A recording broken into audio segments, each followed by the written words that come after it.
Negotiations continue between Columbia University and pro-Palestinian protesters as another deadline for demonstrators to disperse comes and goes. Many students at Columbia and across the country are demanding their colleges cut ties with companies that do business with Israel.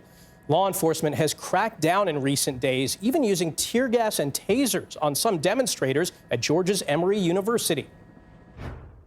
As talks between school administrators and pro-Palestinian protesters on Columbia's campus continue, pro-Israeli demonstrators, mostly non-students, made their voices heard outside. Nobody's talking about the hostages. This Columbia grad student who took part in the rally worries those in the encampments are forgetting about the hostages still being held by Hamas. If you actually want peace to be achieved as we do, and if you want a ceasefire, the hostages need to be released. The students have been calling on the school to divest financially from companies that do business with Israel, angry over the ongoing war and humanitarian situation in Gaza. They believe they can outstand us. We tell them that they cannot. Columbia is working to regain control by keeping outsiders out. Security's now checking IDs to make sure only students and staff can get in.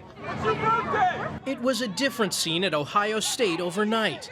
At least 3 people, including a graduate student, were arrested after setting up an encampment near the Student Union Center. Video posted on social media Thursday showed officers tearing down tents at Emory University in Georgia and appearing to tase someone pinned to the ground. Despite the crackdown on some campuses, pro-Palestinian demonstrators at UCLA say they're staying put. We are here to make sure that the UC is not actively funding the violence that's happening abroad. The University of Southern California announced it's canceling its main graduation ceremony, citing safety concerns.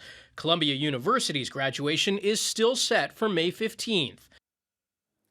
And for more on this, I'm joined by our Lilia Luciano. Lilia, you are on the ground there. I want to ask, pro-Palestinian students have now filed a civil rights complaint against Columbia University. Can you explain that?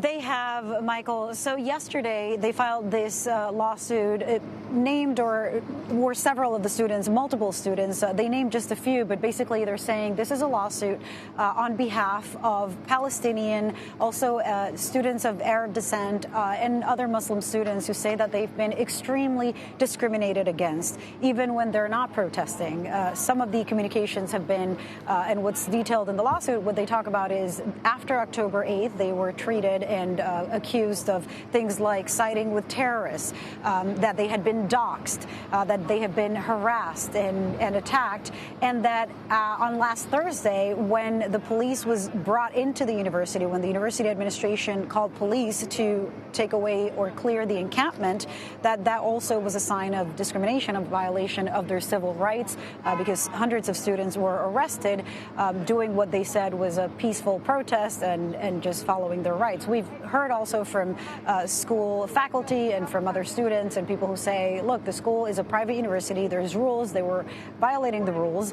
But that's, the police being brought into the university to arrest students has been something that has been widely criticized, not just by students, not just by protesters, but also by staff, by faculty in the university who pointed the finger at the president of the university and saying, you've made some bad choices. The students were not breaking the law, even if they were breaking some policies. Well, Lilia, you mentioned the president. The president's been in the hot seat lately with calls for her to resign. Yeah. What's the latest on that? Well, the university's Senate voted not on a full censure.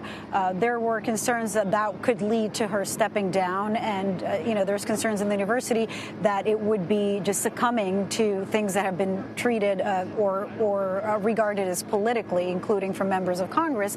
But there was a vote, something that was watered down today by the Senate, which represents faculty. And the voices against the decisions that the president has been made were heard. Basically, they're saying, you did not ask the faculty if they were in accordance with bringing the police, the NYPD, inside the university, into the lawn to arrest students.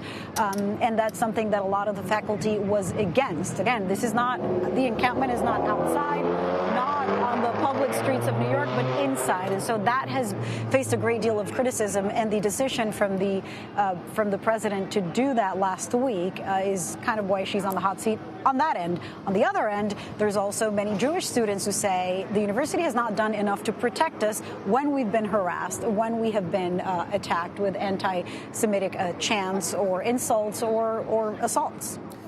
Lilia, Luciano at Columbia University, thanks.